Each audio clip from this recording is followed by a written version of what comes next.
Hakim, you just started your long-term trip, which will last for 1 year. So, do you have some interesting story to share with us, which happened to you so far? Yes, indeed. I have a story that happened when I was traveling in Morocco in March.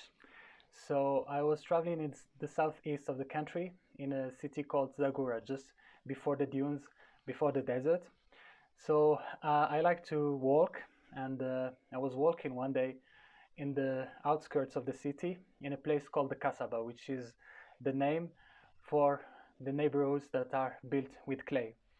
So I finished my wandering around, and I was tired, and I was looking for a restaurant because I was tired and it was midday, time for lunch, and I was hungry. So I was walking on the same sidewalk looking for a restaurant, and I passed by a shop in the middle of the sidewalk, not surrounded by buildings, a little bit dodgy, and it was dark inside. And there was a young man standing next to the shop. So I asked him, "What, uh, what people are doing in this shop?" He told me it's a smither's shop. So I said, "Oh, that's good, interesting." So I entered the shop because I was, intrigued and I wanted to know more. So I entered the shop, and indeed it was very dark. The walls were black, and there were two people, an old man and a young man, who happened to be the son of the old man. So I started I greeted them. I said hello and started talking to them.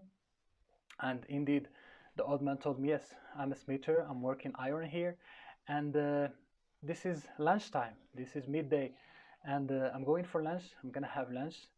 Do you want to join?" So he invited me for lunch. I said, "Yeah, sure. I wanted to join. I want to join you. Sure. What do you have for lunch?" And he said, "Just dates." Wow. So I don't know if you have seen dates, you have Yes. tasted dates before. Dates are these small dried fruits that grow in palm trees. So I was shocked Wow. when he told me that. So I apologized. I said, "No, thank you, sorry. Have a nice meal." And I carried on my way, and started looking for a restaurant. And indeed, I found a restaurant a little bit farther.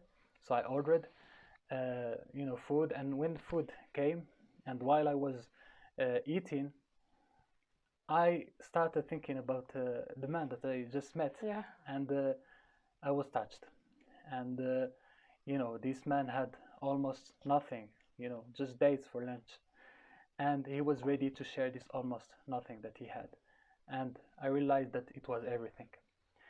So when I finished my lunch and paid my bill, I couldn't you know, go back to my hotel. I said, "Oh, I should go back to this shop and talk again with this man and tell him what I felt and how touched I was."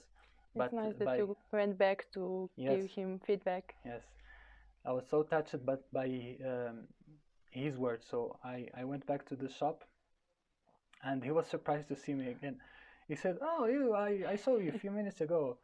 I said, "Yes, it was me." So he was surprised, and I told him that I was touched, but what he said, and he was surprised. For him, it's very, very normal to invite people for lunch, even if you just have dates for lunch. So we started talking, and he started telling me about his life and how difficult and rough was his life. He told me that he was 63, even though he looks much younger than 63. He told me that the young guy and the guy that was standing in front of the shop were his children. They quit school and they didn't find a job, so they were helping him with the work and the smithering. And he told me that he had 13 children, Wow. and the his daughters went to big cities and they are married, so they are a little bit independent. So he was kind of relieved from this side. And he was telling me about his work. He told me that he was working for years in smithering. He started in the 80s. And he told me that he used to build grids for windows. But since the neighborhood was getting poorer, nobody uh, was able to afford the grids for the window. So what he was doing to survive, he was just honing tools for agriculture. So he was honing sickles, spades, shovels, and he would do that, for the equivalent of €1.50, and it would take him, 1 hour, 2 hours. So it was very tough job, and with the very small income. So it was very hard for him, and he told me about his daily life, that he was not living, close to his shop. He was coming from a far neighborhood, and he was spending a lot of time in the transports. And he even invited me to his house. This is what is surprising. The people who sometimes the poorest people are the most keen to share and Yes. give. Yeah. So I gave him some coins, and I took a picture with him as a souvenir, and I remember his smile. They still have his smile in the picture.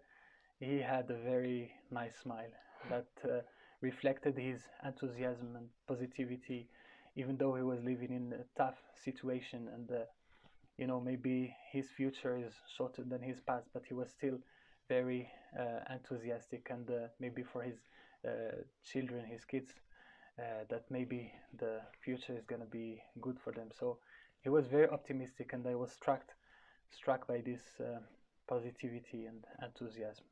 So yeah, Yeah, this your is my story is story. amazing, really. I'm really moved by it, and I Yeah, me too. appreciate people I was moved. like this. And I think actually he's not poor; he's very rich because he has heart of gold. So this is Yeah. so amazing. And also, it reminds me of my story. A few years ago, I was traveling around Spain with my friend, and we randomly met one old guy who just invited us to host us. Wow. And he lives in a very poor and small house. I never saw the smaller house in my life. And he was sleeping on the floor just for us, and he was cooking lunch Wow. for us in the smallest kitchen. And even his house was not completely covered. There is not one part of roof. So I was really touched how he wanted to share everything he has. He didn't invite us to show off with what he has, but actually he invited us to share his heart with us. This is amazing, and thank you for this story. I think it's very inspiring. You're welcome. It's very inspiring. Bye. Goodbye.